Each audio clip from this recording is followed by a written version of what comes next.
minds of a rebel. You are now watching what? Red Boxing! Let's get it.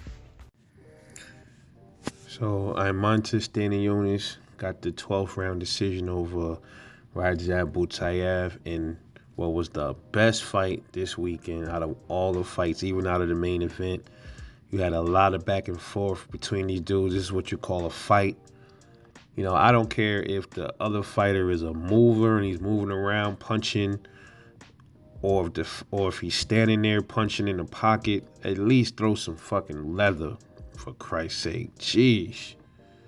You know, like, gosh, man, I hate seeing fights where it's just one dude just punching on the other one or just beating up the other one. The other one is throwing like 2 or 3 punches. I don't get no kicks and enjoyment out of that shit, man. I just don't. I like seeing 2 dudes squaring up, and then I like to see one of the other ones overcoming and overwhelming the other one. That's what you call a fight, dude.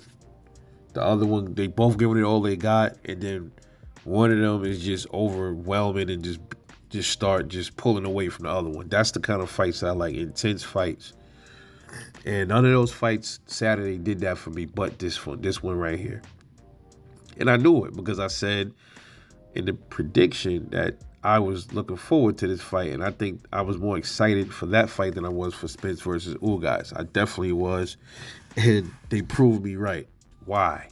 You know, from the minute the bell rung, they was going at it, man. Stanionis throwing leather, great body work. Butaev was doing great body work early on. He was getting the better of the body work than out of between him and Stanionis.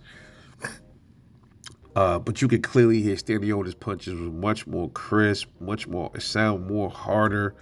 You definitely could hear the power of Stanionis, man. And Butaev, he was giving it his best too. He was throwing some good shots. But his punches, man, you definitely didn't hear the snap on his the way you heard coming from Stanionis. He was giving Stanionis some problems. He definitely looked like he might have gave Stanionis some good body work. It looked like it was getting effective towards like the middle of the fight. You could kind of see Stanionis' body was turning red from all of Butaev's body punches. I knew these two was going to be right there in the pocket. There wasn't much clinching. There was no outboxing at all. It was just all close range battle. Back and forth, rock 'em, sock 'em. Both of them have good chins. That's one thing that they showed. But you know, I keep telling you about the Middle Eastern country dudes. A lot of them have good chins. A lot of them have solid chins, man. And Lithuanian Stanionis and Russian Butaev showed that. Both of them was live dogs in that ring. Never seen them really hurt physically, but a lot of those right hooks, those overhand rights that Butaev was throwing, at times they were causing some problems for Stanionis, and it would almost seem like the punches was lifting Stanionis almost. Maybe his foot placement seems a little off sometimes, but he's always there and he's ready to punch, man. Every time, man. He was connecting with he was hardly missing. Both of them. Towards the end, Butaev started to fade. He had minimal marks on his face, though. Stanionis' eye was starting to close up, but he still was in the fight. He still was game. His power, he didn't seem like his power waned. He looked like he still had his engine going into the end of the fight, and he ended up pulling it off for the decision. And now he is the what is that? The WBA, he's the regular champion. And I believe this lines Eimantas Stanionis up to potentially be Errol Spence mandatory or something like that, the WBA. Because you know Errol Spence just picked up the WBA strap. And when I'm saying it, this is what I'm saying. What I hope don't happen is Stanionis become another factor in this, because at first he was supposed to fight Ugas, and then they pulled a step aside, and then voila, they go Ugas and Spence. You see?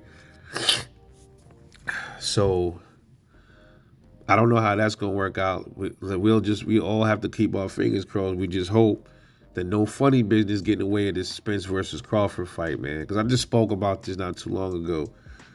So we will see. That was what's next for Stanionis. I don't know. I guess he have to. I don't know if they're gonna have him try to line up some of him and Spence. I don't know how that goes, or if they're gonna just have him sit around, wait for take another touch, something like that, something light. I don't know, but we'll see. Butaev, where does he go? I guess back to the drawing board. So anyway, that was a great scrap. I look forward to seeing more from Stanionis. He definitely is becoming one of my favorite fighters. Showed a lot of grit, a lot of heart, and I saw a lot from him.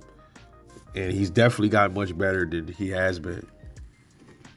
Anyway, let me know what you thought about the fight this weekend between Radzhab, Butaev, and Eimantas Stanionis. This is Rebel Life Boxing. Drop a comment, like, and subscribe for more raw content. Catch y'all later, and I'm off this.